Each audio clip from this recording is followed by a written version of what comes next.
So, but you can hear me, right? So, yeah. Anyway, so, yeah, okay, perfect. Thank you so much. Okay, so, yeah.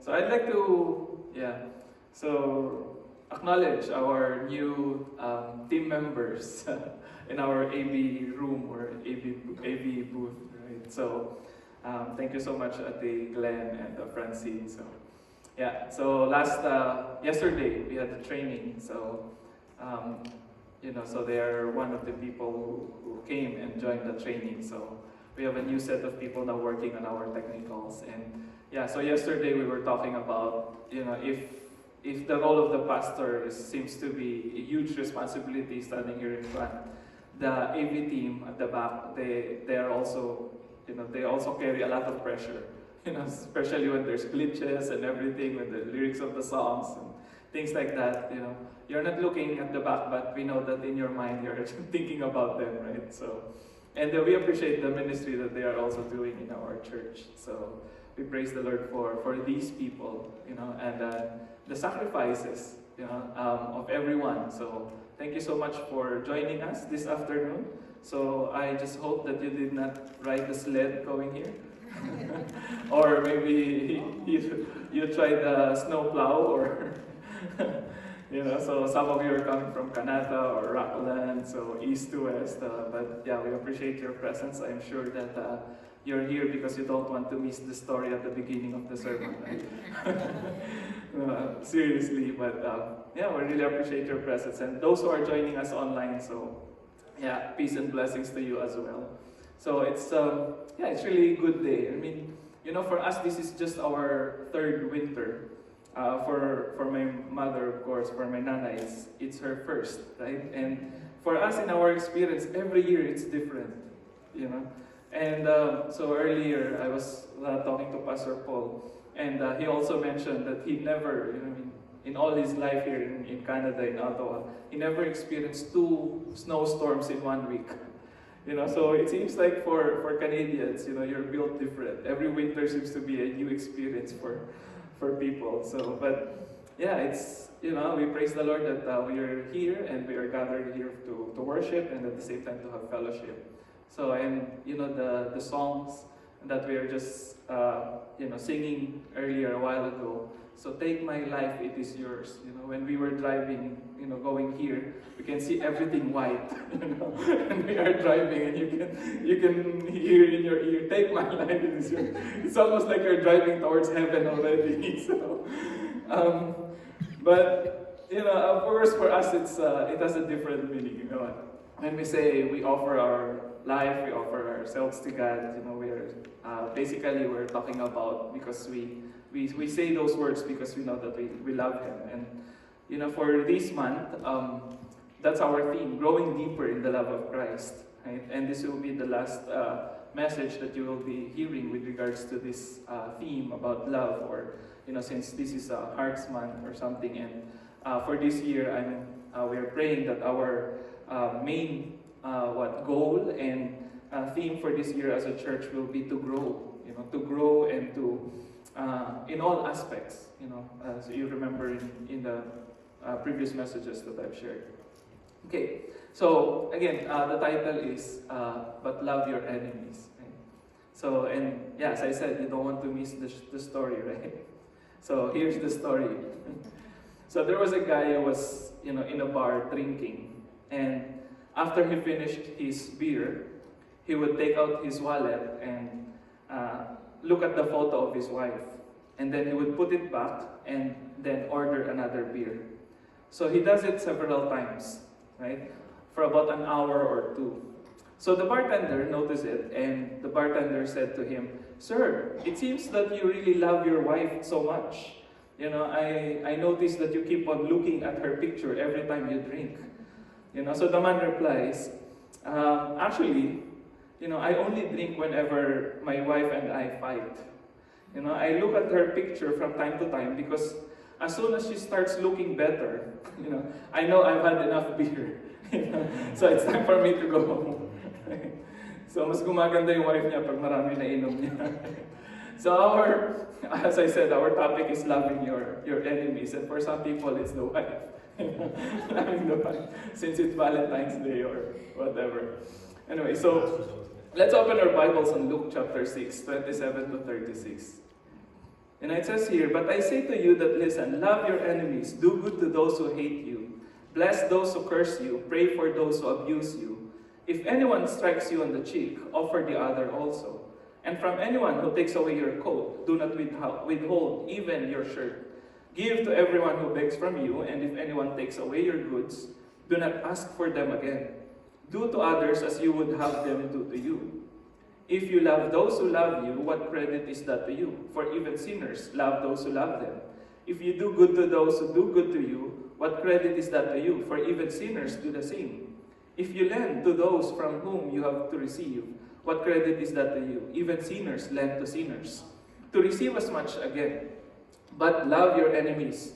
Do good and lend, expecting nothing in return. Your reward will be great, and you will be children of the Most High. For He is the kind to the ungrateful and the wicked. Be merciful just as your Father is merciful."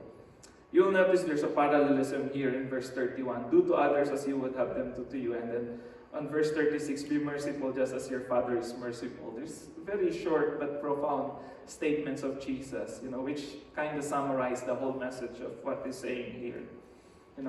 But if you look at the context of Luke chapter 6, verse 27 to 36, you will notice that it is actually a part of a bigger chunk of teaching by Jesus.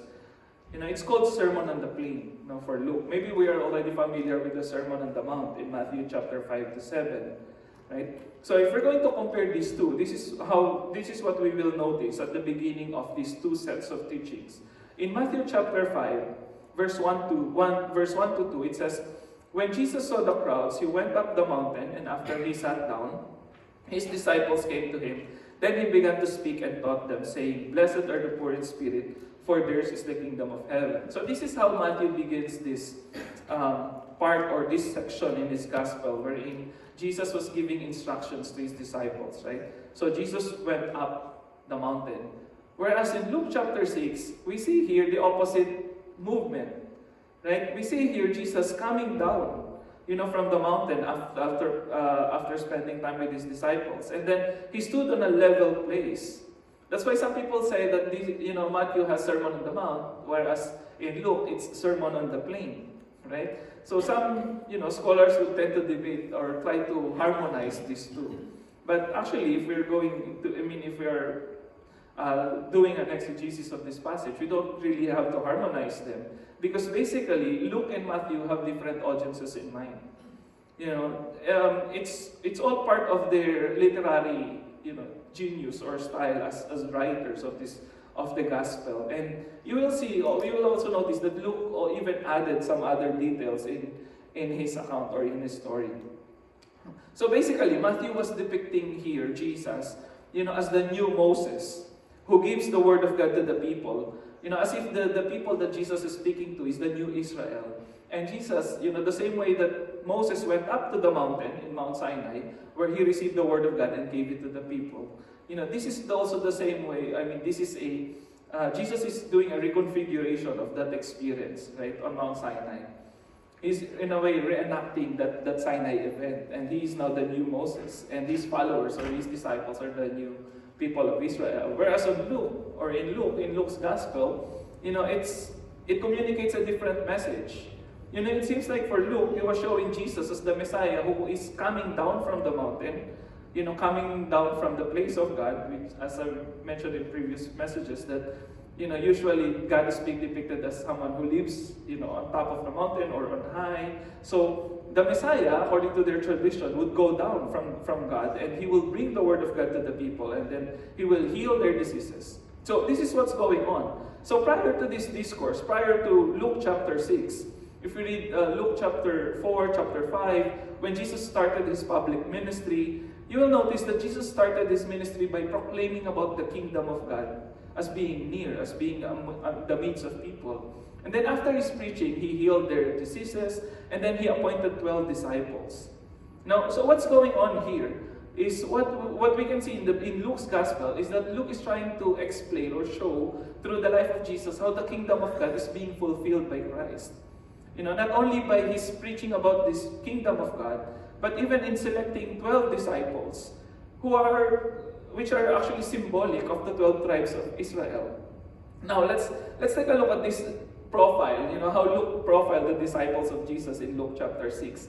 Because it seems like they are also one of the key characters there. So as you notice, aside from the crowd that Luke mentioned, and by the way, the crowd there, in Matthew it just said that there's a crowd and then there's the disciples.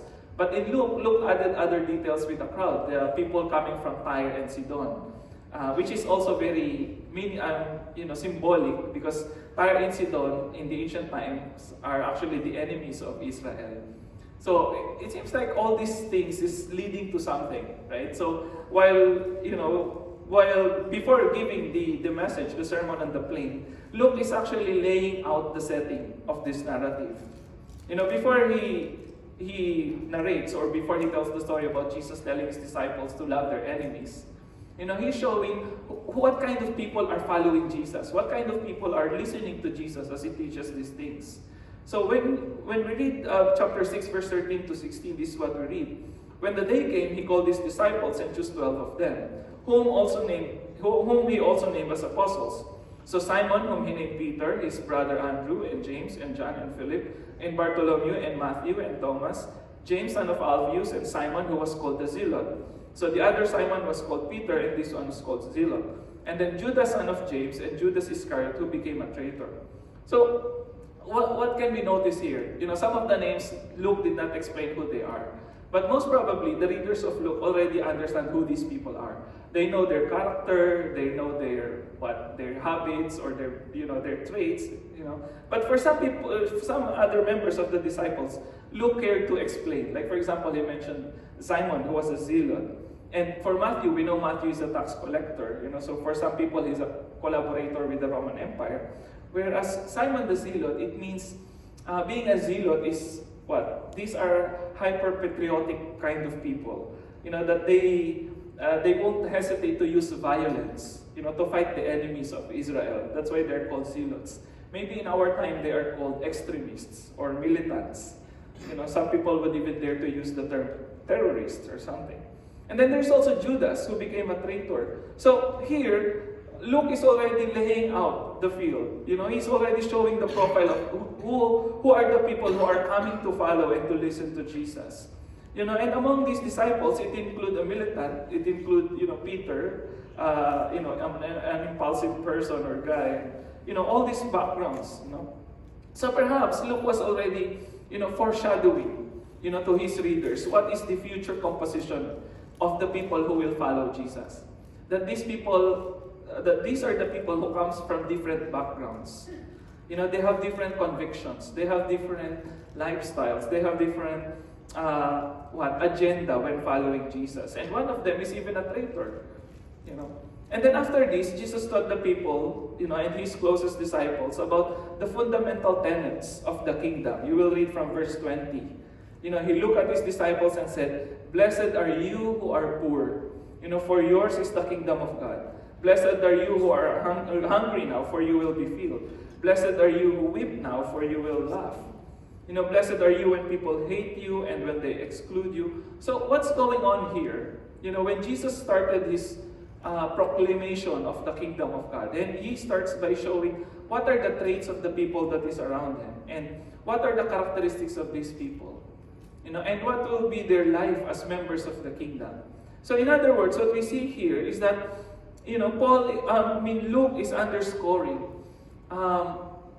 the manifesto or the statement for the kingdom of God. That for the people of the kingdom of God, these are the poor, these are those who experience hunger, those who weep. In other words, they are the oppressed, right? And in contrast to that, Luke also mentioned, another set of people. Woe to you who are full now, who are rich, for you have received your consolation. So earlier, if there are a series of blessedness, now we see woe to you. We know the expression woe. It means how terrible it is for you, or it's a form of cursing the person, or it's like an expression of anger or dislike towards these people. And who are these people? They are the rich. They are those who are full. For you will be hungry. Woe to you who are laughing now, for you will mourn and weep. In other words, they are the opposite, of the people who are blessed. So apparently this text, again, if this is the message about the kingdom of God, and Luke is trying to lay out what is the characteristic of the people of God. So basically, he's trying to describe what the kingdom of God is like. And the kingdom of God is like the upside down of the kingdom of the world. If in the world favors the rich, the world favors the powerful, the world favors those who are full, who have a lot of food to eat, etc. Right? But for the kingdom of God, it is actually the humble, the weak, the sick, the poor who are more blessed. So rather than, what we see here is that, for the kingdom of God, it is the victims, who experience abuse and oppression, who has the kingdom of God or who belongs to the kingdom of God. While the rich here, it doesn't necessarily mean the rich but it actually refers to people who hate, who exclude, who revile and defame the poor, as mentioned in verse 22. Jesus was actually drawing the line, between those who suffer injustice and are mistreated by the rich and powerful. In other words, as I said, we see in Jesus the upside down nature of the kingdom of God, where the poor and the humble are considered to be the ones who are blessed, while the rich and the powerful are those who deserve God's punishment. And then he follows this teaching with, but I say to you that you listen, love your enemies. What's the connection? After he separated the people, it seems like for Jesus there's these two sets of people. The ones who are blessed, which are the poor and the humble, and the ones who are cursed, which are the rich and the powerful, who oppress the other. Right? But then Jesus said, love your enemies. You just told the people that these people are oppressed, these people are victims. And then you're telling them to love those who hate them. So what's going on here? It sounds a bit odd, right? When in the previous statement, Jesus was clearly dividing the people based on their, disposition between the poor and the rich. Then here, he's telling his disciples, love your enemies. So it spells a lot of questions on the readers, or if you're really critically reading this gospel. Who are the enemies that Jesus was talking about? Was he talking about the rich who oppress the poor? In other words, who are the enemies of God's people? How do you define who an enemy is? In Filipino, it's easy to identify who is the enemy, right? We call them best friend. Pagka sinabi sa'yo na best friend mo yun, di ba? So alam mo yung meaning nun, right? So, kaya yung misis ko, best friend ko yan eh. So, in Filipino, when you call someone your best friend, it really means something else, right? But here in this passage, when Jesus said, love your enemies, it was not, apparently clear, but of course in the text or for the readers, it could be clear for them. In another passage, when Jesus was asked, who is my neighbor? Jesus exerted an effort in explaining that by giving the story about the Good Samaritan. When he was asked by this expert in the law, who is my neighbor, Jesus responded or tried to explain that. But here, we do not hear such arguments or statements coming from Jesus. Perhaps for the readers of Luke, identifying one's enemy is easier than knowing who your neighbors are. Minsan mas madaling malaman sino yung kagalit mo, sino yung kaaway mo, kaysa sino yung neighbor mo, right? So basically, an enemy for us is someone we do not like because they are different. And in these verses, what you notice is that the enemy could be the people who oppresses, who attacks the people of God. These are not necessarily the people that they hate, but it's actually their victimizers, their oppressors. So they could be people who do not share their values. These could be people who even persecutes them because they believe in Christ as the Son of God. So it's really a big challenge for the people listening to Jesus when he said, love your enemies. Because saying I love you is actually easy, but how to translate that into real and concrete actions is actually easier said than done, right? So mahirap naman patunayan yung love sa kapwa, di ba, right? For example, now, some people would say that when you say, don't just say you love the person, but you have to, really make an effort. You buy rose, chocolates, or, bigas, house, and lahat. So, just to prove how much you love that person, right? It's already difficult to prove, but to love your enemy, It's something. It's something that is more heavier, right? It's even more difficult, right? So it seems like Luke chapter 6 is inviting us to what it means to radically follow the Jesus' radical command to love. So what does it mean to love our enemy? How should we love our enemy? Why should we love our enemy according to Jesus? So these are the questions that perhaps this passage is trying to answer or trying to explain. So let's start with verse 27 to 31. And what we first notice here is that Jesus began his teaching with this conjunction but. But I say to you. But implies a contradictory statement from the previous argument that he mentioned, or statement. Right? But basically, the meaning of Jesus here perhaps is that he wanted to tell his disciples that to follow him means to be different. He's saying that, this and that, woe to the rich, etc., but you should love your enemy. So yes, the rich deserve, those people who abuse you or oppress you, they deserve judgment. They deserve punishment from God, right? But Jesus still said that nonetheless, you should love them. It's a radical way, or it's a radical command for his disciples. In other words, Jesus is telling his disciples not to not to conform to the ways of the world. Loving the enemy, is one of the unique teachings of Jesus. The golden rule, do to others what you want them to do to you. It's something that is very common in every religion, right? Doing good is, all religion would agree to that. But to go to the extreme, which is loving the enemy, it's something that is quite strange for many, right? However, another thing that we need to note here is that loving the enemy doesn't mean tolerating sin or wickedness or the abuses that people are experiencing. We cannot say that, suffering is normal, or it's okay to suffer injustice because you need to love them or you need to tolerate their wickedness. That's not the point here.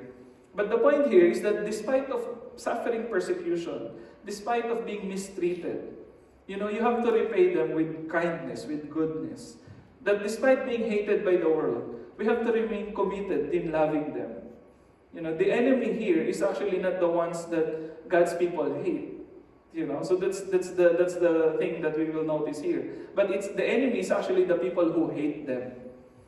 Sometimes we define the enemy as people we don't like. But here it seems like the enemy that Jesus was telling them is that it's the people who don't like you. They are, for some people they might see them as enemy or an opponent or something. But these are people who attacks them. And Jesus said, you don't have to hate them in return, but you have to love them. You have to show concern to them, compassion to them. So this teaching of Jesus to love one's enemy and pray for those who hate them is, as I said, what makes Jesus different from other teachers of religion. So by giving this teaching, Jesus is actually establishing his ministry and telling his disciples that the main principle, if they're going to establish a kingdom, if they're going to start a movement, this movement will be characterized by love, not by violence, not by retaliation, not by dominating the other, but it's actually by loving the other. Loving the enemy in concrete terms means blessing them or being generous to them, which is the most tangible way of showing love. Being generous, giving, unconditionally to people, praying for them, lending them money, lending them help, offering the other cheek, giving the coat, etc. These are acts of generosity. But another thing that we will notice here is that these acts, they cannot be done by people who are in power. Loving the enemy can only be done by people who are humble.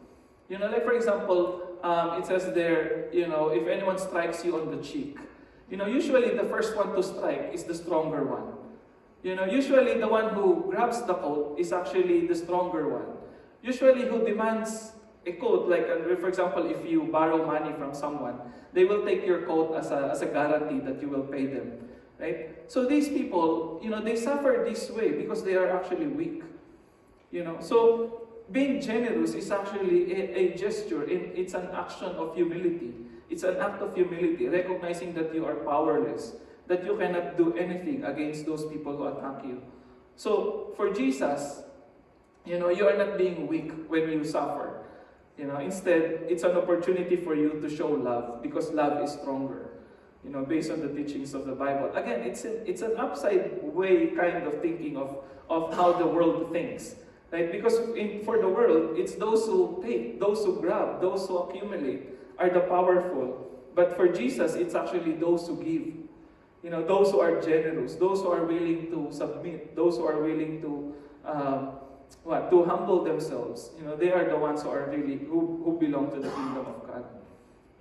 So being generous to people who abuse and steal from us actually is not an easy thing to do, right? So because the natural inclination for people is to retaliate, to pay evil for evil. But for God's people, that should not be the case. We should be fighting evil with good, overcoming evil by doing good. So the world now, if we observe, is actually, it seems like it's the same thing going on in the world, where what is being glorified in social media or in news that we see is that it's always the rich, the powerful, the influencers, etc. They are always the ones who demonstrate their dominance. But that for Jesus, that is not the way to show your dominance or your power.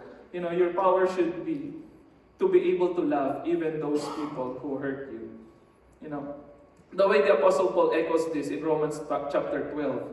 Let's look at Romans chapter 12, verse 9. Love must be completely sincere. Hate what is evil.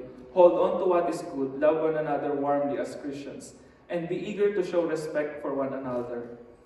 And then in verse 13, share your belongings with your needy fellow Christians and open your homes to strangers. Ask God to bless those who persecute you. Yes, ask Him to bless, not to curse. Be happy with those who are happy. Weep with those who weep. Have the same concern for everyone. Do not be proud, but accept humble duties. Do not think of yourselves as wise. If someone has done you wrong, do not repay him with the wrong. Try to do what everyone considers to be good. This is what should be the character of Christians, of people who follow Jesus sincerely. They should be, able to bless their enemy and be humble. Right? And second thing that we notice here about loving the enemies is that loving the enemies means becoming better people. It means becoming better people. We already know that the high command that Jesus gives His disciples, love your enemy. Right? And then after this, Jesus explains the principle. If you love only those who can love you in return, what good does it bring you? Or what good is that to you? Basically this question of if and then, what? It's a typical way for a teacher to instruct his disciples, is to stimulate their thinking, their critical thinking by asking this question: if you love only those who love you, so what benefit is there, right? So what Jesus is telling His disciples is that, if you're going to do something, it should be for the better. The rhetorical question, what good is that to you, means what do you gain from it? Does that make you a better person? When you do or when you follow the styles or the norm or the mindset of the world, right? So basically, when you love your enemy, it just shows that you are a better person.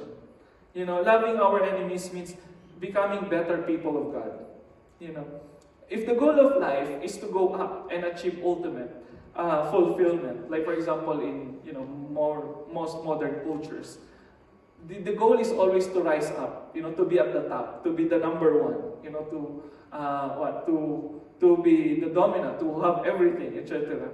But for Jesus, the most beneficial thing for the disciple to do is to love their enemy, because only that they can really benefit. They can by proving themselves to be better people. In other words, to love the enemy, it's a sign of becoming like Christ. For some people, they call it maturity in life, being like Christ. How do we become better person? Now, not by following the world, not by following the style or the norms in the world, but by following the radical teaching of Jesus of loving the enemy. That is how we become better people, better persons. If the world teaches hate, if the world is characterized by hate, we should demonstrate the opposite. Love and generosity instead. And this is what separates us from the world. If you look at 1 John chapter 3, verse 11 to 17, I don't know if the slide is stuck or I'm not sure. But yeah, we should be moving to the next slide now. 1 John chapter 3, and this is the message that John is leaving to the church. The message you heard from the very beginning is this. We must love one another. We must not be like Cain. He belonged to the evil one and murdered his own brother Abel. Why did Cain murder him? Because the things he himself did were wrong and the things his brother did were right. Then in verse 13, so do not be surprised, my friends. If the people of the world hate you, John is drawing a contrast here between the people of the world and Cain, and also Abel as the representative of God's people. We know that we have left death and come over to life. We know it because we love others. Those who do not love are still under the power of death. And then in verse 15, on the other hand, those who hate others are murderers, and you know that murderers do not have eternal life in them. This is how we know that what love is. Christ gave his life for us. We too then ought to give our lives for others. If we are rich and see others in need, yet close our hearts against them, how can we claim that we love God? My children, our love should not be just words and talk. It must be true love which shows itself in action. This is how the writers or the apostles distinguish between God's people and the people of the world. Basically, the people of the world are like Cain. They are evil, they are wicked, they are murderers. Basically because they are jealous of what the good people are doing. And on the other hand, the good people are capable of loving because they know that they have their message that they bring is about life, eternal life, and love. Right? So, if you're going to make a choice between if you want to become a better version of yourself, what are you going to choose? Are you going to choose to be like Cain or the world, or you would rather be like Abel, who believes in life and love and through Christ, right? So I think that is the challenge for the church today. What kind of people are we? And with regards to our faith in Christ, what does our belief and what is the sense of following Christ? Does it make a better version of ourselves? And if our goal is to become a better version of ourselves, the way to do that, the way to accomplish that is by following the teaching of Christ of loving even the enemy. Right? So the third thing that we can see here in this passage is that loving the enemies means manifesting the character of God. So after you bless your enemy and then you prove that you're a better version, a better person, the last thing would be the reward. What would be its reward? So in verse 35, love your enemies, do good and lend, expecting nothing in return. This actually summarizes, verse 35 summarizes the entire discourse. Loving enemies, doing good, lending, generously, expecting nothing in return, and then your reward will be great. You will be children of the Most High, for He is kind to the ungrateful and the wicked. Be merciful just as your Father is merciful. In other words, those who are able to love their enemies are like their Father, are like their God. And that is your greatest reward, to be considered a child of God. That is worth more than millions of dollars. That is worth million than your house or your car, etc. Right? To be called a child of God. What a great privilege. But, for some people, it's something very abstract. What does it mean to be a child of God? If somebody will ask you, are you willing to exchange your house for being a child of God? Will you do it or something, right? So for some people, this belief in becoming a child of God, it's something that is It's still a puzzle. It's still strange for them. How can we make it in more tangible way or in a more concrete way? Becoming children of God, it means having a relationship with God, being reconciled with God. And if you're a child of God, it means you have connection with Him. You have free access to Him. There's a sense of freedom and liberty, right? And being a child of God means belonging to God's loving family. You have a community where you belong. And if you're a child of God, what else can you ask for? Nothing, right? So not, any amount of money or riches or glory in the world can really replace, this identity of becoming a child of God. So if you see yourself, for example, I'm a child of God, so it should give you a sense of contentment and peace. Because becoming a child of God is basically becoming like God as our Father. So if you are like God, it means you are kind to all, which makes the disciples better than others. And it gives them a sense of freedom.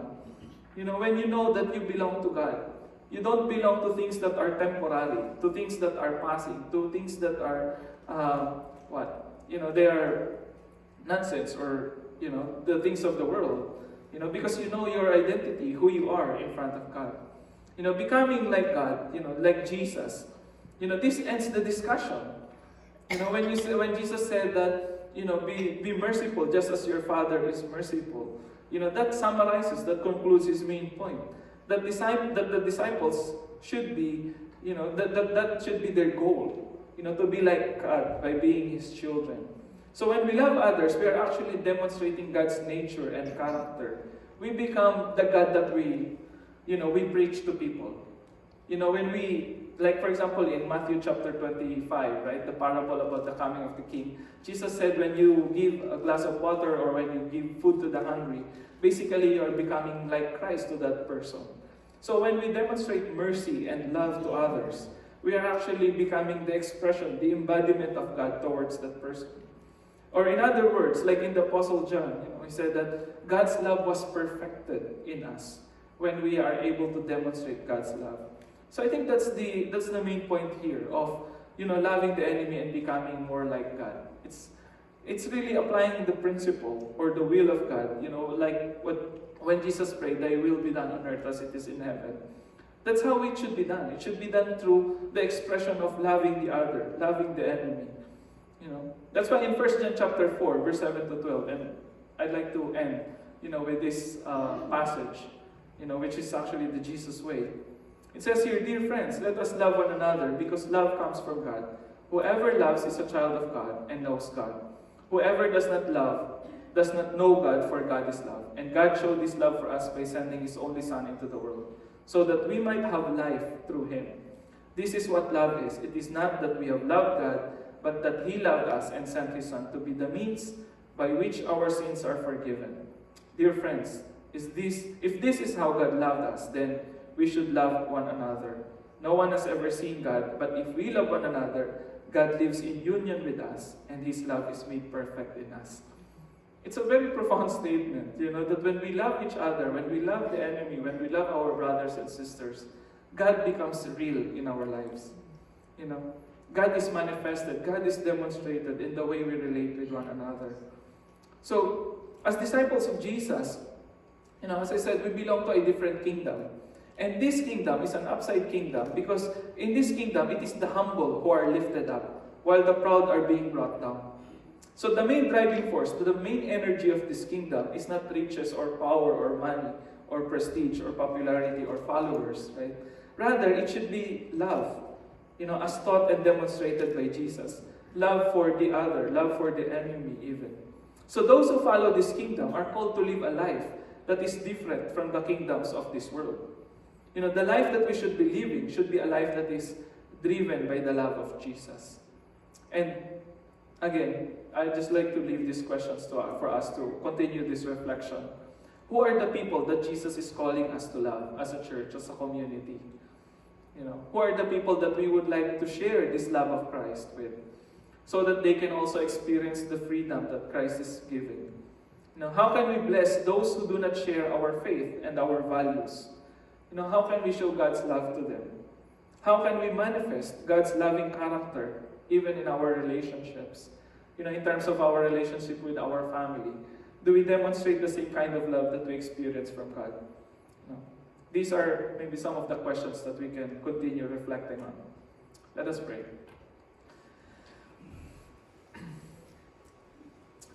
Father, we thank you so much for the greatest gift that you have given us. This gift of love, this gift of not just an emotion, but it's actually a decision.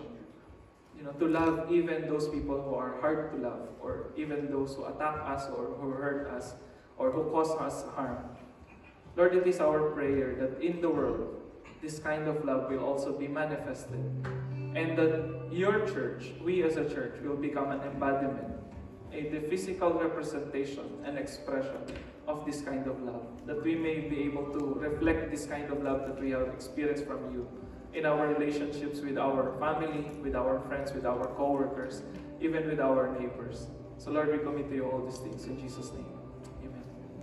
Let's all rise for our closing song.